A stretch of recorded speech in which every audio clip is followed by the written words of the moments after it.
San Marcos, Evangelio según San Marcos, capítulo 5, versículo 25. Versículos anteriores hay un título ahí: la hija de Jairo y la mujer que tocó el manto de Jesús. Quizás hayamos escuchado esta historia.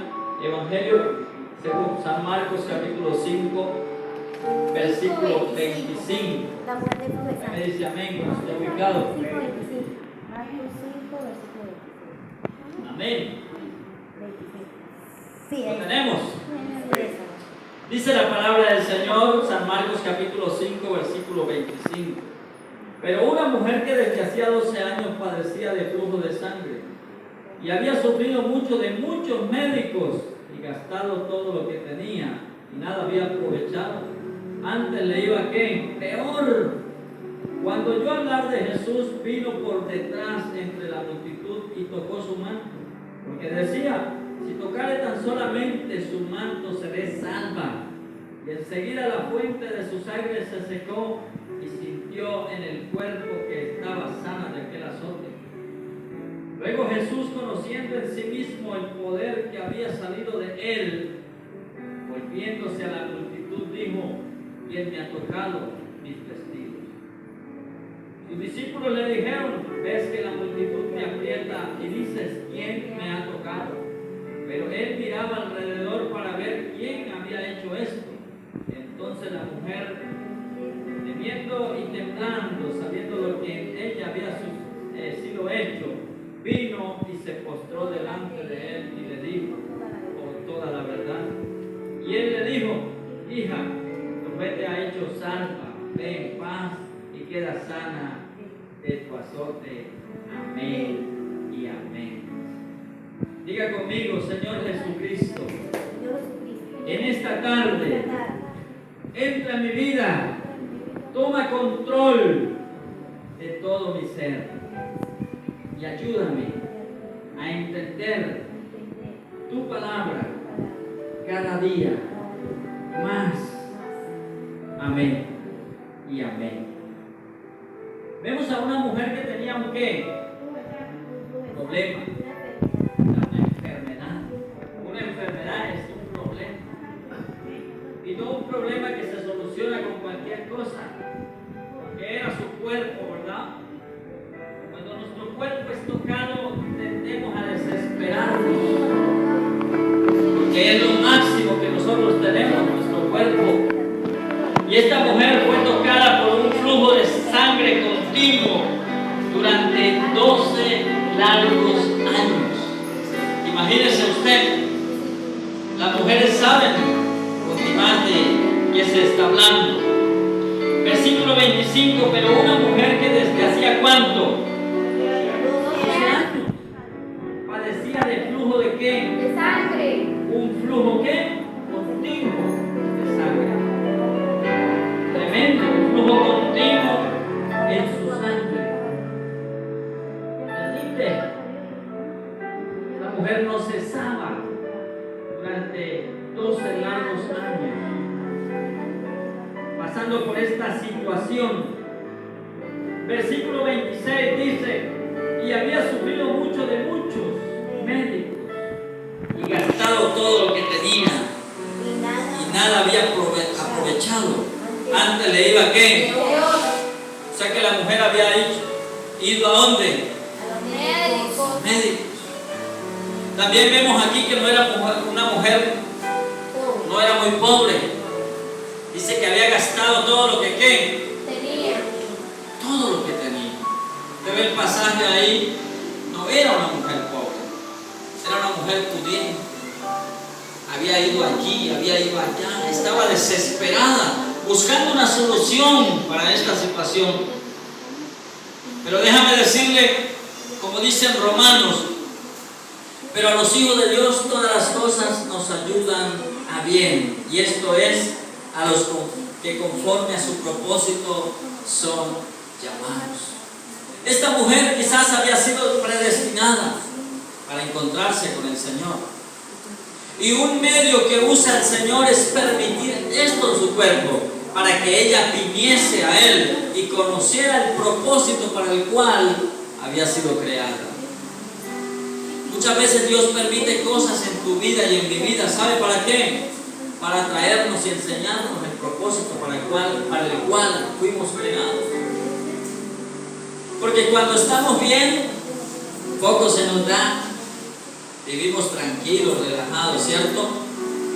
Pero cuando se nos toca lo más preciado que es nuestro cuerpo, acudimos a todo lugar que sea posible para que haya sanidad. Pues esta mujer no fue ajena a eso. Dice que gastó todo lo que tenía. Quizás ya estaba pobre. Gastó todo. Fue allí, fue allá. Quizás consultó con brujos, con adivinos, no sé. Dice que muchos médicos. Cuando habla de muchos médicos quiere decir que quizás pudo estar también en el ocultismo. Porque a los que practican ocultismo, mal dicho, le dicen también médicos, ¿verdad? Esta mujer tuvo en todo lugar quizás. Gastó todo lo que tenía. Estaba desesperada. Pero estando en esta desesperación, oyó decir que había un personaje caminando por ese contorno donde ella vivía. Que se llamaba Jesús y que la gente con tan solo tocarlo le sanaba. Y ella oyó ese rumor. ¿Y qué dice el siguiente versículo? Versículo 27. Cuando oyó hablar de Jesús, ¿qué escuchó ella? Hablar de Jesús. Mi amado, usted está aquí porque usted un día escuchó hablar de Jesús. Quizás usted tenía una necesidad quizás no en el cuerpo, pero sí una necesidad espiritual de escuchar algo diferente. Por eso tú estás aquí.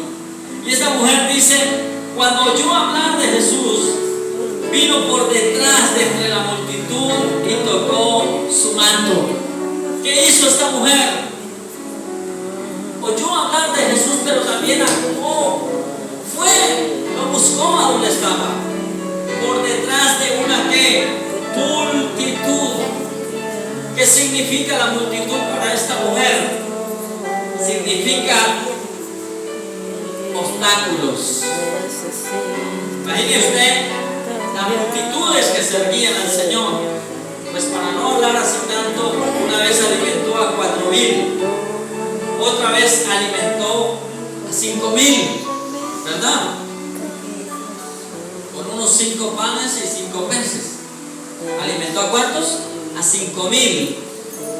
A 3,000 y 5,000, perdón, a 3,000 y a 5,000, sin contar mujeres y niños. Alimentó a 5,000 varones, sin contar mujeres y niños. Tremendo, ¿sí o no? Imagínense la multitud que había en el momento de que esta mujer, ¿usted sabe por qué tocó el borde de su manto? Porque no podía tocar más. Lo único que alcanzó fue tocarle el borde de la túnica. Pero era tanta la fe que tenía esta mujer que recibió lo que estaba esperando. Pero ¿qué decía esta mujer? Mira el siguiente versículo 28. ¿Qué decía ella? Porque decía, si tocare tan solamente su manto, seré salva. Ella decía, yo con tan solo agarrar el manto de Jesús, yo seré sana. Ella confesaba. Tenía una fe extraordinaria esta mujer. Y esa es la fe que el Señor quiere de usted y de mí. Que en el momento de la prueba, la dificultad, usted y yo digamos, si estoy en el Maestro, seré sano. Si estoy en el Maestro, puedo cumplir mi propósito, mi anhelo, lo que yo deseo. En Él yo lo puedo cumplir. Versículo siguiente, 29. Y enseguida la fuente de su sangre se secó y sintió en el cuerpo que estaba sana de aquel azote. Hermano, fueron 12 años, mi amado, que ella estuvo corriendo de allí para acá, sacando citas, yendo a médico, pagando dinero, y no había pasado nada, le iba peor, dice la palabra, le iba pésimo. Pero aquí dice, tocó el borde del manto. Pero mira lo que pasó, versículo 30. Luego Jesús, conociendo en sí mismo el poder que había salido de él, volviéndose a la multitud, dijo: ¿quién ha tocado mi vestido? Había una multitud que apretaba a Jesús, pero él se dio de cuenta de que alguien lo tocó de una manera diferente, que alguien lo tocó creyendo. Todos lo tocaban y lo rozaban, pero no de la manera como esta mujer le tocó. Versículo 31. Sus discípulos le dijeron, todos bravos, ¿sí o no? Es que la multitud te aprieta, y dice: ¿quién me ha tocado? Le dicen a Jesús. Usted ve que todo el mundo lo está apretando, que la multitud está ahí acosándolo, y usted pregunta: maestro, ¿quién te ha tocado?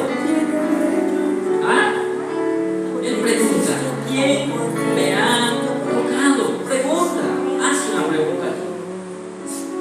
Pero los apóstoles no podían discernir o entender con la actitud que esta mujer lo había tocado. Que Jesús preguntaba fue porque virtud y poder salió de él.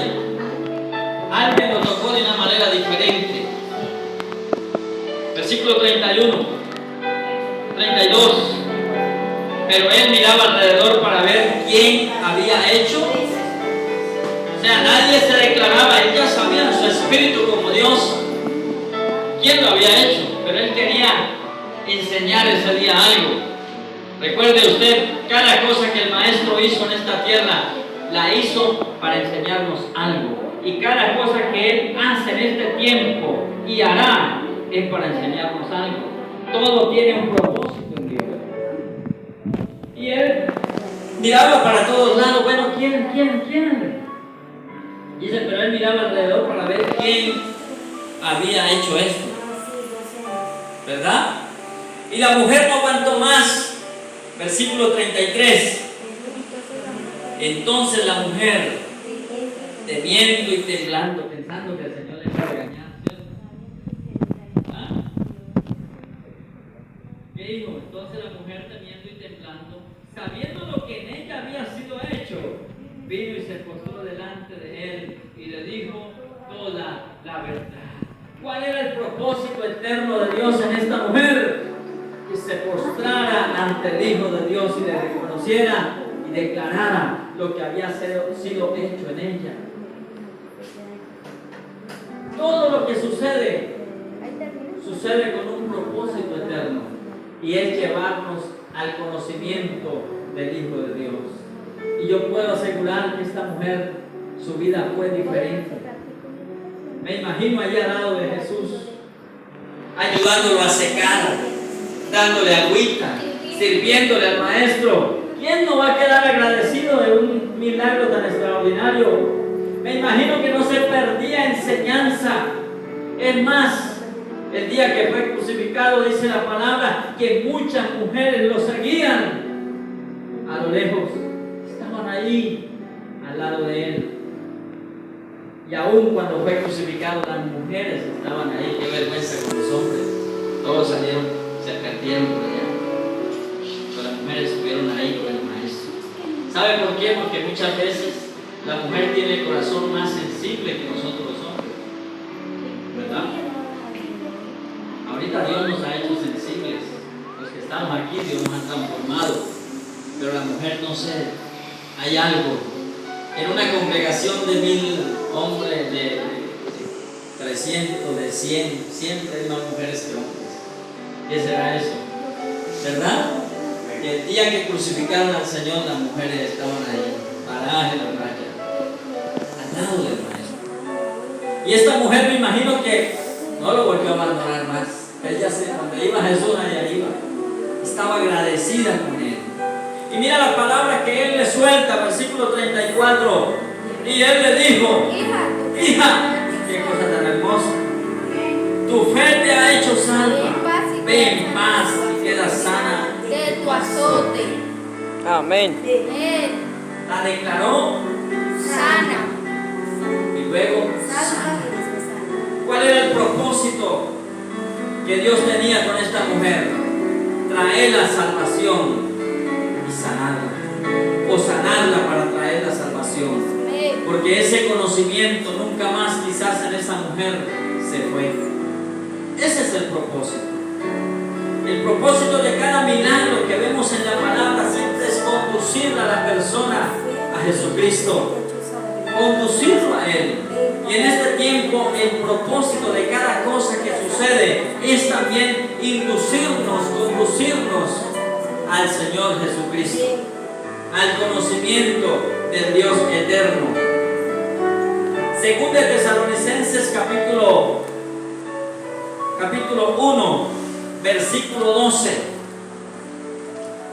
Todo tiene un propósito, cada milagro tiene un propósito. Lo que Dios ha hecho en tu vida, en mi vida, lo que seguirá haciendo tiene un propósito, hermano. Según de Tesalonicenses capítulo 1, versículo 12. Vamos a ver el propósito por el cual Dios hace tantas cosas extraordinarias en usted y en mí. Segunda de Tesalonicenses, en el Nuevo Testamento, ubíquese enseguida los Evangelios, está Hechos. Segundo carta del apóstol Pablo a los Tesalonicenses. Vamos a ver el propósito por el cual Dios hace cosas en nuestra vida. Todo nos conduce a un qué, a un propósito. ¿Lo tenemos? Amén. Amén. Esposa mía, yo la buscaba ya la consiguió yo. Vamos a ver cuál es el propósito, mira, de cada milagro, de cada señal y de cada prodigio. Según de Tesalonicenses capítulo 1. Esperemos un momentico. ¿Lo tenemos? Dice, para que el nombre de nuestro Señor Jesucristo sea glorificado en vosotros, y vosotros en Él, por la gracia de vuestro Dios y del Señor Jesucristo. Para que el Señor Jesucristo sea que glorificado en usted y en mí. Por eso Él hace tantas cosas, tantas señales, tantos prodigios, tantas maravillas. ¿Sabe por qué? Para que su nombre sea glorificado de generación en generación. Para eso Dios hace tantas cosas buenas. Para que el nombre de nuestro Señor Jesucristo, dice ahí el versículo 12 del capítulo 1, para que el nombre de nuestro Señor Jesucristo sea glorificado en vosotros, o sea, en usted y en mí, y vosotros en Él, por la gracia de nuestro Dios y del Señor Jesucristo. Nosotros glorificamos al Señor Jesucristo. Amén. Amén. Para que Él sea glorificado en usted y en mí. Para que lo demos a conocer. Esta mujer, yo me imagino que de ahí para allá fue su vida diferente. Ella entendió de que había algo sobrenatural, que a donde nosotros llegamos con nuestro dinero, y ahí allá hay otro que puede hacer algo más grande. Amén. Hay alguien que puede hacer cosas aún mayores en nuestras vidas. Simplemente les decía, Hebreos capítulo 11, vamos a leer en Hebreos capítulo 11. Gloria al Señor. Hebreos. Su presencia está en cada uno de nosotros, Hebreos ministrando y 11. enseñando nuestras vidas en el propósito eterno de Dios. Hebreos capítulo 11, versículo 1, ¿qué dice? Capítulo 11, versículo 1. Aleluya, espere un momentico, falta ya. Esperemos un segundo. Es pues la fe. Gloria al Señor. Capítulo 11. ¿Lo tenemos? Así mismo. Hebreos 11:1. Hay un título ahí, la fe. Es pues la fe la certeza de lo que se espera, la convicción de lo que no se ve. Oiga, la fe es esperar algo que yo no estoy viendo, en otras palabras, algo que es imposible de hacer. Eso es la fe. Por eso si usted habla con alguien que no cree, él le va a decir, no, pues, si ese computador, si yo no lo coloco, no está ahí. ¿Verdad? Cosas mecánicas. Pero Dios creó, vamos a leer, vamos a ver el versículo 3. Dice, por la fe entendemos haber sido constituido el universo, por la palabra de Dios, de modo que lo que se ve fue hecho de lo que no se ve. En otras palabras, todo lo que usted está viendo ahora no existía. ¿Y a dónde lo sacó Dios? ¿Y a dónde sacó Dios el plástico para que pudieran hacer esas sillas? Si eso no existía. Dios lo creó. ¿Por qué? Por su palabra. Dice, por la fe entendemos haber sido constituido el universo por la palabra de Dios. Por la palabra. El Señor hablaba y todo se alineaba. El Señor habla y todo se alinea a su palabra. Todo lo que el Señor dice, obedece. ¿Recuerda usted cuando la barca se hundía? ¿Qué dijo el Señor? Le ordenó al viento que se calmara, y al mar que le dijo, quieto. Por eso los apóstoles dijeron, ¿quién es este que aún el mar y el viento le obedece? Pues es este mismo que creó todas las cosas por Él y para Él. Tremendo, ¿no? En el principio dice, no había nada, ¿cierto? Y empezó Dios a hablar. Hágase esto y se hacía. Hágase aquello otro y se hacía. Soltaba la palabra. Es simplemente ¿qué? Creer en un Dios sobrenatural. Usted y yo creemos en un Dios sobrenatural. Y esta mujer del flujo de sangre dijo, ese es. Ya gasté todo lo que tenía, ese man no me está cobrando nada, voy a tocar el borde de ese manto y yo voy a ser sana. Empezó a creer desde que pensó en ir allá. Por eso usted y yo estamos aquí, porque creemos a la palabra. Usted no está aquí porque cree en el pastor Luis o porque cree usted. No, usted está aquí porque usted cree a la palabra. ¿Cuántos creen a la palabra? Amén. Estamos aquí caminando porque creemos a esa palabra. ¿Estamos de acuerdo? Por eso estamos aquí. Y tantos testimonios que hemos visto alrededor nuestro, tantas cosas que Dios nos ha mostrado y las que faltan por mostrarnos. ¿Por qué? Porque Él suelta una palabra y Él lo hace. ¿Por qué? Porque Él quiere cada día de generación en generación llevar el propósito eterno. Así de sencillo. Aquí nomás para ver, vemos diferentes generaciones, ¿verdad? Yo soy del 78, hermano Miguel, el suegro, sabemos de diferentes generaciones, ¿verdad? ¿Estamos de acuerdo? Yo no nací en el mismo año de mi hermano Miguel, de mi suegro, ¿no? ¿Cierto? Mi cuñado Andrés, su esposa. Mi hijo, las hijas de hermana Marineta son otra generación. Y eso es lo que quiere el Señor, llevar la palabra de generación en generación. Cuando la palabra fue escrita en pergaminos, eso habían muerto y toda esa vaina, pero Dios de generación en generación guardó su palabra hasta que llegó a su mano y a mi mano. Y para guardar la palabra, tremendo, a guardar esos escritos. Dice que en ese entonces habían escribas y desde niños les enseñaban los primeros 5 libros, el Pentateuco, y luego lo memorizaban y ahí iban memorizando, todo era memorizado.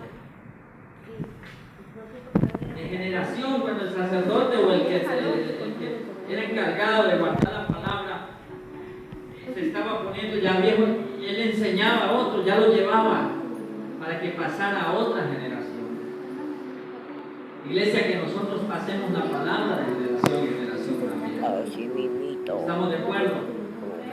Pero para eso necesitamos tener esa certeza Y esa convicción, en otras palabras, convicción, estar convencidos, esa certeza, estar seguros de que Dios está ahí, de que Dios es real, el Señor es real.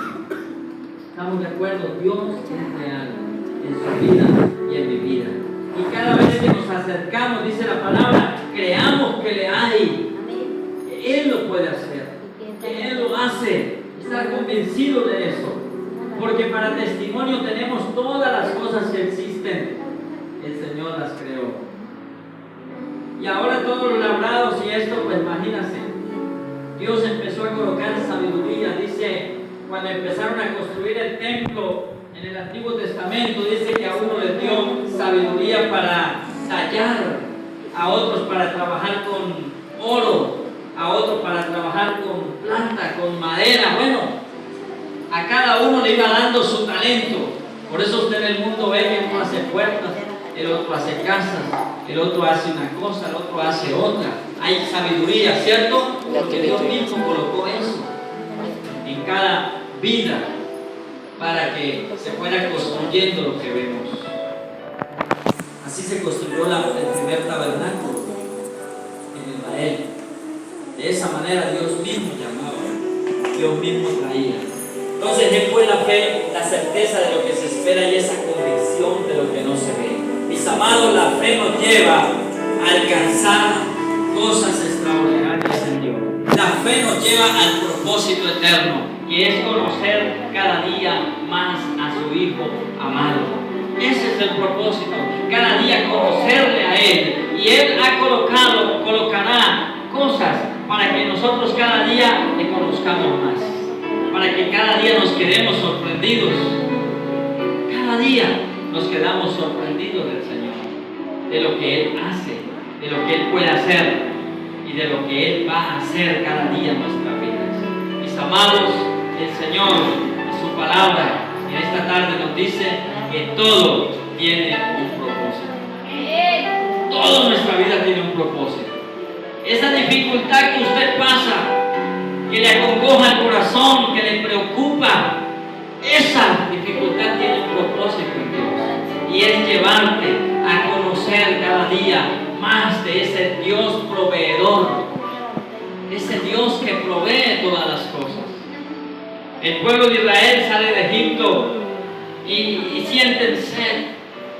Allá en Egipto teníamos agua del Señor, y Dios le ordena a Moisés, vaya, háblale a la peña para que brote agua. Y él no le habló, le metió un garrotazo, pero igual la peña botó agua. Y ese día el pueblo calmó la sed en el desierto. Amén. Por cuántos desiertos quizás nosotros pasamos también, pero Dios está ahí. El Señor no se ha muerto, Él está vivo y Él nos ayuda. Póngase de pie, vamos a dar